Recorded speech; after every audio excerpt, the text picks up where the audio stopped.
The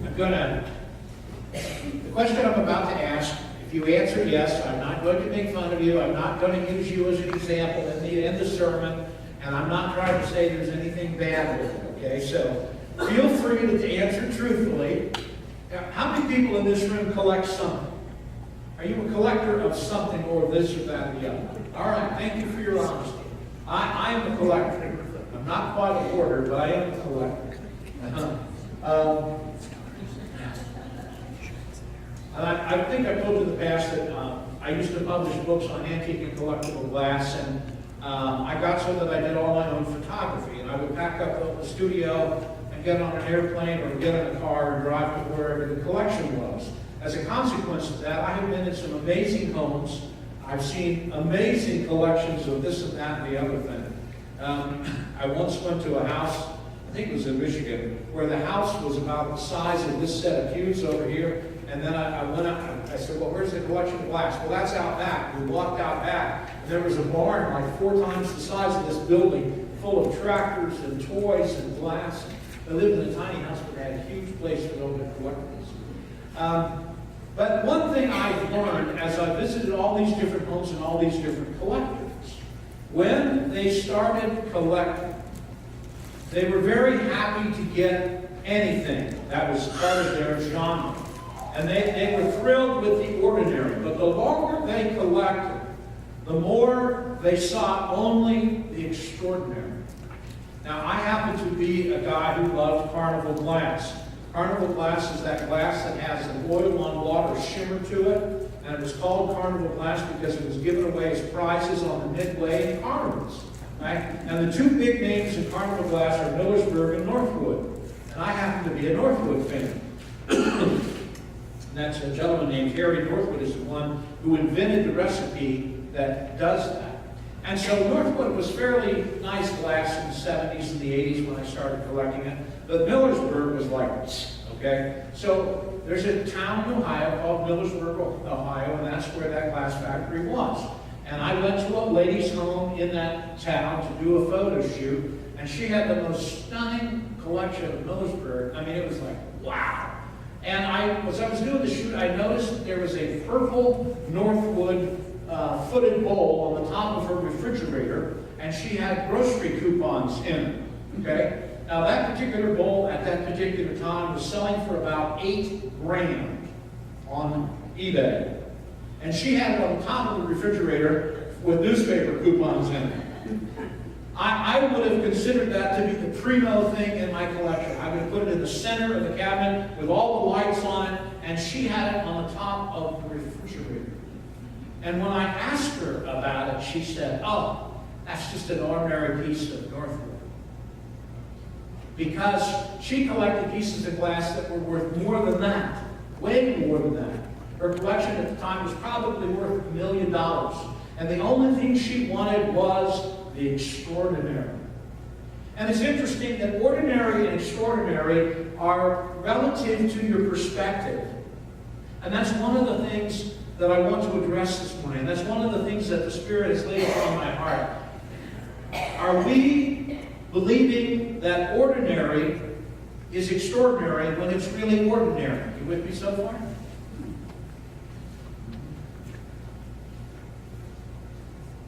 Did you know that, these are not my statistics, you can look this up. Do you know that the average sermon, if I ask you 1 hour after the average sermon ends, something that I said, you could recall about 50% of what I said at lunch today. By tomorrow, you can recall about 25%. By next Saturday, you can remember 10% of what I said. And by 10 days from now, you will remember 2% of what I said in this sermon, according if you are statistically average. Therefore, every 2 weeks I could preach the same sermon, and you'd think, wow, what a great sermon! I actually directed choirs years ago, and I wanted to sing the same song like 2 times within a month. And the older members of the choir said, oh, no. I said, trust me, we can sing the same song 6 weeks in a row and no one will ever notice. And I did it. And after the 6th week, a gentleman came up and said to the choir, "I just love hearing these good old favorites." I was tempted to preach the same sermon again. I've never done that before. I've never done back-to-back same messages. But I was really tempted to do that this morning because I think what I was given last week was so profound. But I want you to remember it. I want you to hold on to it. And so I prayed and I asked his permission to preach the same message again. And he said, no. He said, start where you left off. And so that's what we're going to do. We're going to begin where I left off last week. You remember the catchphrase I gave you, the bumper sticker version of last week's message? Can anyone remember what that was? About 6 words? There you go. No prayer, no power, ordinary. Prayer, power, extraordinary. All right, so let's start by defining ordinary. Anyone, what's ordinary? Give me a synonym for ordinary. Normal. What else? Oh, come on. Average. What else? Common. Routine. Boring. Give me a definition for extraordinary. Different. Exceptional.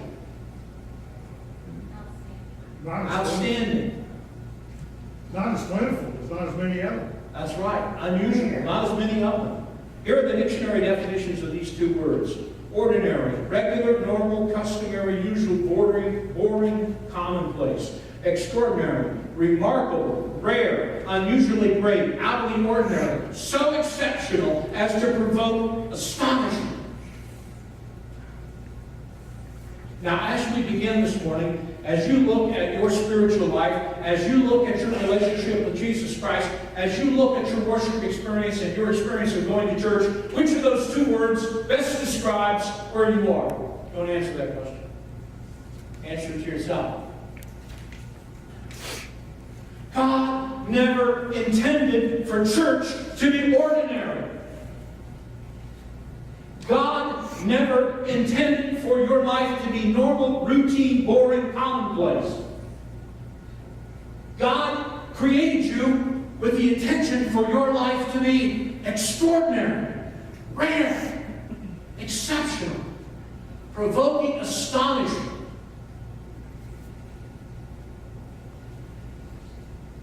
Why do so many people accept ordinary as the normal church experience?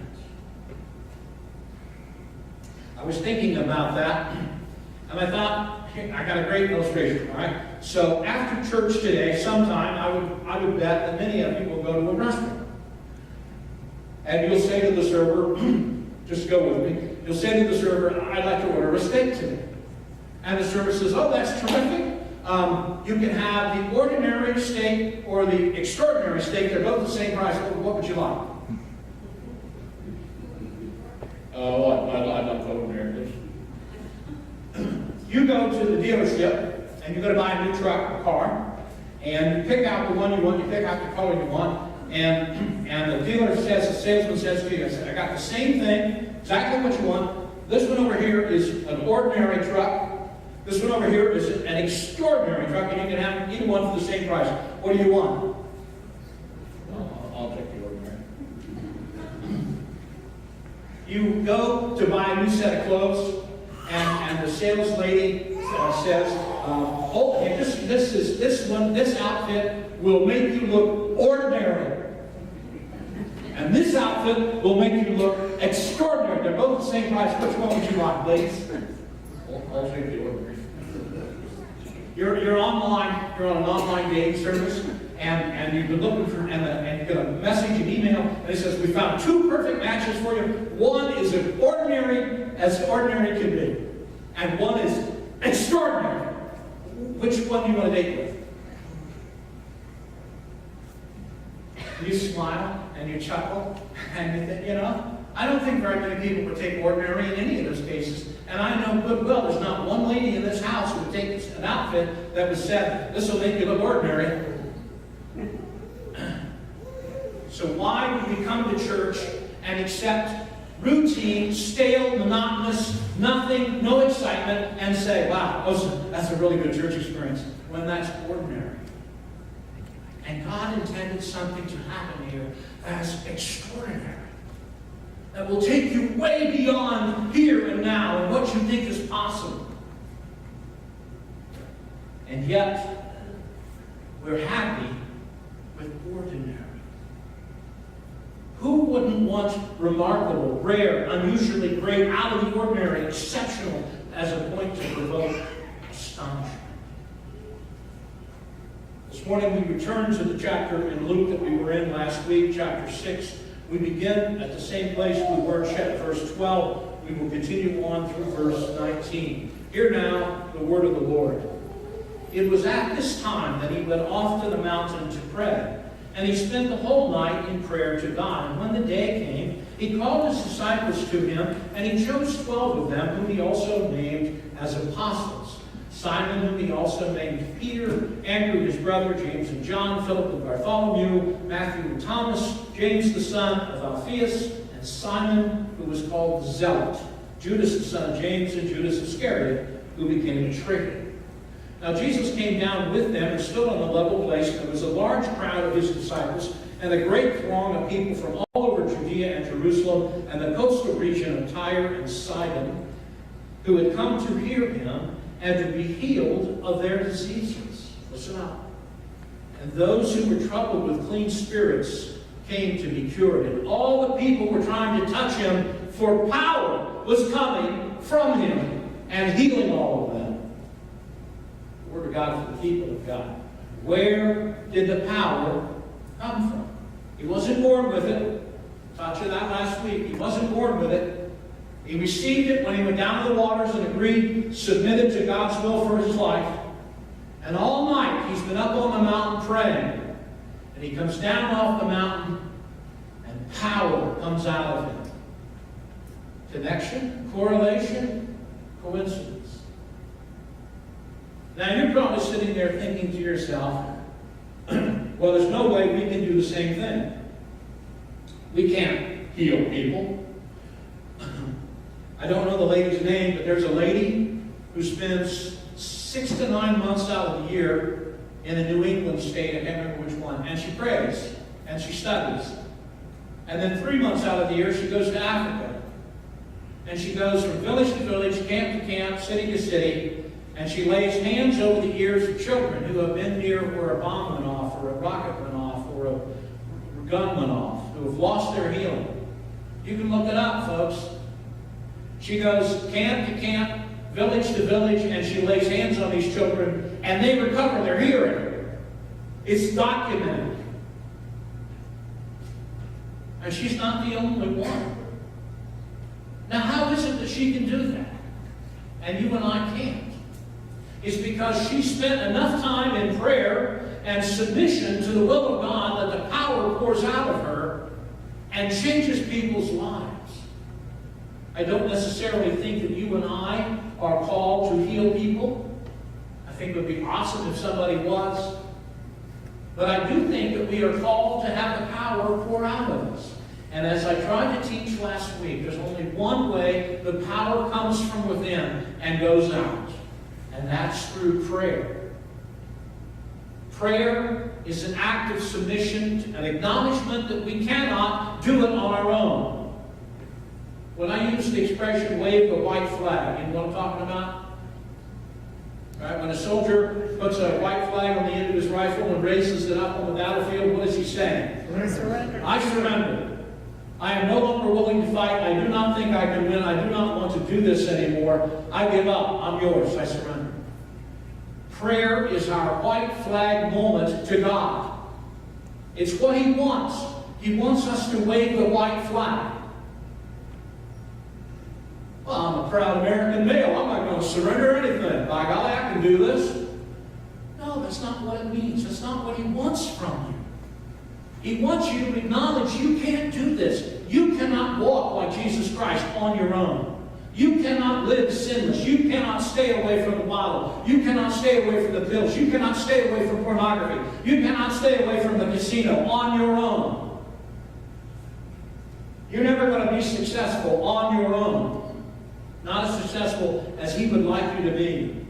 Prayer is our white flag moment where we acknowledge to God, I can't do this. I need you. No prayer, no power, ordinary life. But with prayer comes power and an extraordinary life. 1 Peter 5:6. Therefore humble yourselves under the mighty hand of God, that He might exalt you at the proper time, casting all your anxiety on Him, because He cares for you. How does one humble oneself under the mighty hand of God? Prayer. And what happens if we never pray? Well, you think that Christianity is ordinary. Nothing ever happens different in my life. Well, I don't have time to pray. I got too many things to do. I got fields to plant, and I got trucks to load, and I got things to cook, and I got people to see, and I got... Really? Too busy to pray?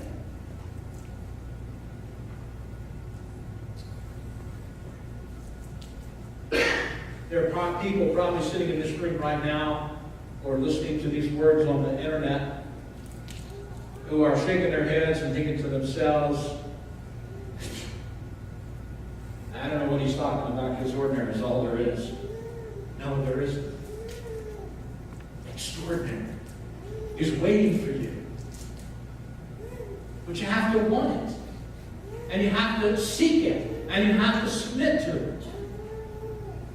No prayer, no power, just ordinary. When you pray, you get power, and extraordinary things happen. I want to share a story with you today. I'm going to read the story, or paraphrase it perhaps, and I'm going to use the first personal pronoun I, but I'm not the I in the story. Okay, so this isn't my story. But this story tries to illustrate the point that I'm trying to make, that with prayer comes power, and something extraordinary happens. I work in a tall high-rise in a large city, and I love to walk home after work. It clears my head, it provides me with some exercise, and it certainly gives me a good appetite for the meal that my wife is preparing for my arrival home. One mild fall evening, I had to work a bit later than usual, so the sun had already gone down, and my favorite way to walk home was dimly lit, so I went another way. The route happened to take me by a park, and as I was walking past that park on that night, I heard muffled screams coming from behind the bushes near the sidewalk. I stopped for a moment and listened, and suddenly I realized that what I was hearing was the unmistakable sounds of a struggle, heavy grunting, females saying no, tearing of cloth. Oh my stars, someone's being raped. Clearly, I was only a few yards from where this was happening. A woman was under attack. I knew it. Should I get involved? I was frightened. I cursed myself for my inability to make a decision and the reason that I was here at all. What if I had just gone home the ordinary way? What if I got involved? I could become a statistic. I should just get on the cell phone and call the police and then go my own way. But I had enough sense to pray. And I said, well, God, what is your plan? Should I get help or should I be helped? Although it seemed like an eternity, the prayer deliberations in my head took only seconds. But already the girl's cries were growing weaker, and I instantly heard himself, be helped. I am not a brave man. I am not an athlete. I've never been in the service. I don't know where I found the moral courage or the physical strength to do what I did. But immediately I ran to the bushes, jumped on the man. I ran and knocked him off of her. And he began to hit me, and I began to kick him. And I think because I took him by surprise, he decided I might have the upper hand, and he ran. The girl had disappeared. I was panting hard. I was just beginning to grasp what could have happened. I struggled to my feet. I approached the girl who was now crouched behind a tree, half-dressed, sobbing. In the darkness, I could only make out her form. I could not see her face, but I could certainly sense her fear, and I watched her body tremble. Not wanting to frighten her any further, I spoke to her gently from a distance. I said, "It's going to be okay. The police will be here soon. The man ran away. You're safe." There was a long pause, and then I heard her say, "Daddy?"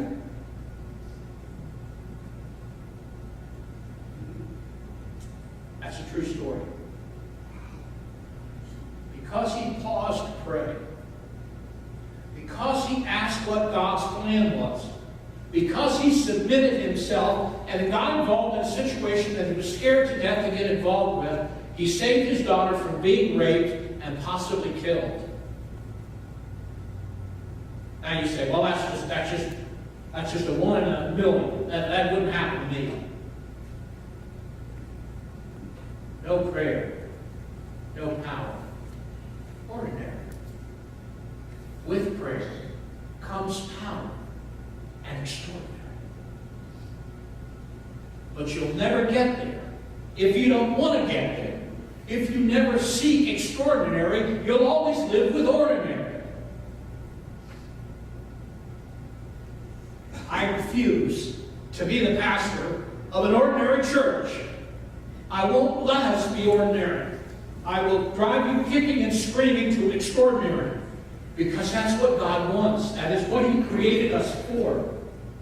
Do you know why the next 2 generations don't want anything to do with church? They see us as ordinary.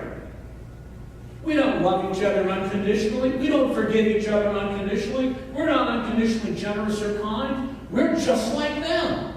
Why go to church? We're ordinary. But when they see a church where something is going on that is extraordinary, where people love each other and forgive each other and are generous and kind and take care of each other, the world wants that.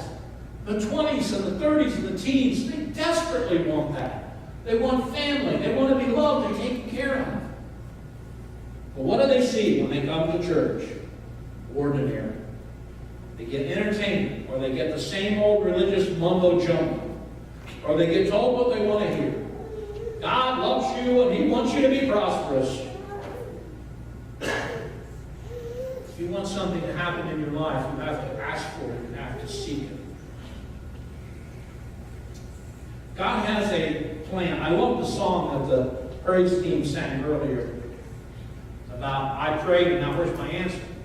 That's how we think when we pray. And I want you to remember this formula. This is God's formula. Need, prayer, wait, act. Need, pray, wait, act. One of the things that we need to remember is that God operates in a perfect timetable. I think I told you the story about Greg and Tammy, our youngest, trying to have a kid, trying to have a kid, trying to have a kid, trying to have a kid. They tried every known way to mankind to have a kid. And they called and they asked for prayer, and I was talking to Greg, and I said, you know, God has a unique moment in eternity when he gives life. He said the right seed and the right sperm may not have come along yet. Well, that caused me to think. And they gave up, and they stopped doing everything, and bang, she got pregnant. Lily Beth. And then they got pregnant again. They have 2 of the coolest, neatest kids. But we think that God should answer now, because we want it now. But we need to understand that God's got a perfect plan, and we have to wait. We have to answer, we have to pray when our need arises, and then we have to wait until he tells us to act. In 2014, when Pam and I were in Kansas, a terrible farm accident happened. And I'm going to share that story with you as we bring this sermon to a close. I'm trying to emphasize the point. No prayer, no power, ordinary. Gentleman was a farmer. His name was Zach. This story bounces around between him and his wife and a couple of other farm hands. I'll try to keep you informed as to who's talking and what's going on. This is the man that the terrible accident happened to. harvest time, that's when it gets crazy for farmers. And can I get an amen? We work from first light until dark, not stopping for anything. All that matters is getting the crop in. My family's been farming here in Kansas for 4 generations. I can tell you, it's not just a life, it's a job. It's not just a job, it's a life. It's in your blood, it's in your soul. We raise corn and soybeans and wheat and hay. We also run a shop where we rebuild combines, and we use our equipment to help harvest crops for other farmers. On that day, October 25th, 2014, we've been hired to cut soybeans. Our friend John was in a tractor hitched to a grain cart unloading the beans into a semi via a tall metal auger. I was in my combine. The shop mechanic was across the way. And when I heard John say, "Tractor's on fire. Anybody got a fire extinguisher?" The story is picked up by this man's wife. She says that it was a little past noon. I had just put our 1-year-old daughter down for a nap. I was glad to have a moment by myself. I wasn't used to the pace of harvest yet. I hadn't grown up on a farm. I met Zach in college. On school breaks, he worked. To get to know him, I had to ride in the combine. Actually, we fell in love riding in a combine.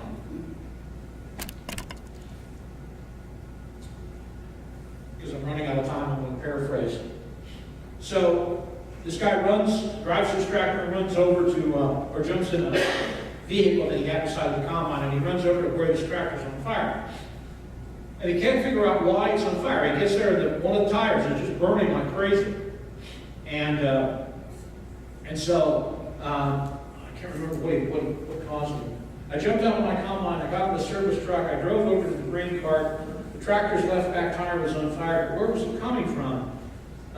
John looked underneath the tractor. I went around and checked the other side. I grabbed the grain cart ladder with my left hand to high-step the hitch, and zap! A massive electrical shock went through me and pinned me to the cart. There was a flash of white light, and that's the last thing I remember. Right? And so the other guy sees his friend literally with fire, flames coming out of his head and out of his feet. And they get on the radio and they call for help. They realize they got to get him off of this thing. They got to pull him off. And every tool they have in their truck is metal. And then he remembers that when they were out cleaning up alongside the edge of the road, they were mowing the edge of the cornfield, that they came upon a plastic snow shovel that had blown out of somebody's vehicle. And they threw it in the back of the pickup with the intent of throwing it away. And he realized he had that, and he grabs that, and he sticks the blade underneath the guy's shoulder and jerks him down off the piece of equipment. And he's laying there, and he's not breathing. And this farmhand says he'd known this boy's parents all their lives. He said, "What am I ever going to tell them?"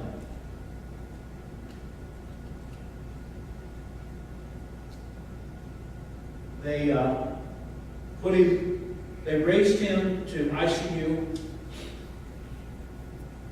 And when they got there, the doctor said he's coding.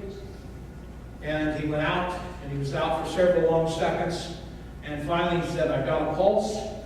And the nurse came out and said, "Zach needs prayers." And so they begin to call their church family. They begin to call their friends. They begin to pray. And while they're praying, the doctor comes out and he says to this man's wife, he said, "Look, I'm calling the chaplain and the priest. There's no way he'll live through the night." And the chaplain came in and gave him last rites. And his wife sat beside of him and held his hand. And her daughter came in and asked what's wrong. And she said, "Daddy's going to go to heaven and you'll see him again someday."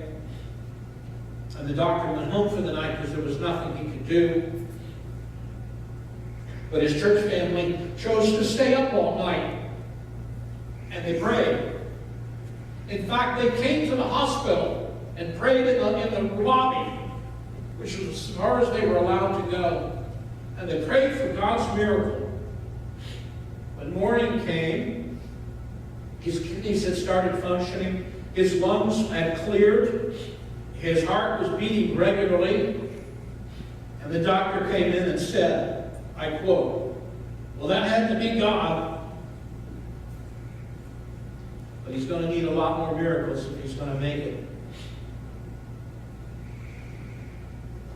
3 weeks later, the doctor told them they had to amputate his legs because they were so badly burned and they were so infected. And they cut his legs off. He almost didn't survive that surgery. And at Christmas, he was still in the hospital, and she brought the little girl to see him. And the little girl said to Daddy, "I've been praying for you. God's going to make you well." Bob, the end of the story, it goes on quite a ways. But after a year and a half, he walked out of the hospital, and he's back to riding the tractor and running a combine with 2 artificial legs, defying all medical history, all medical knowledge. He had fire, flames coming out of the top of his head. His name is Zach. I forget his last name.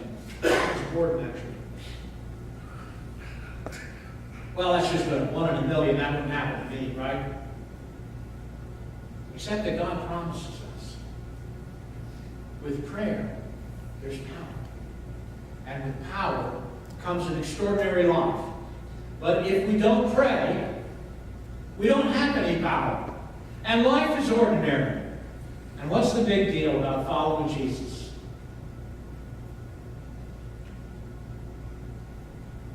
If you never pray, you never see anything extraordinary.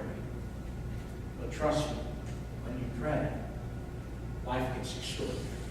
Let's bow our heads.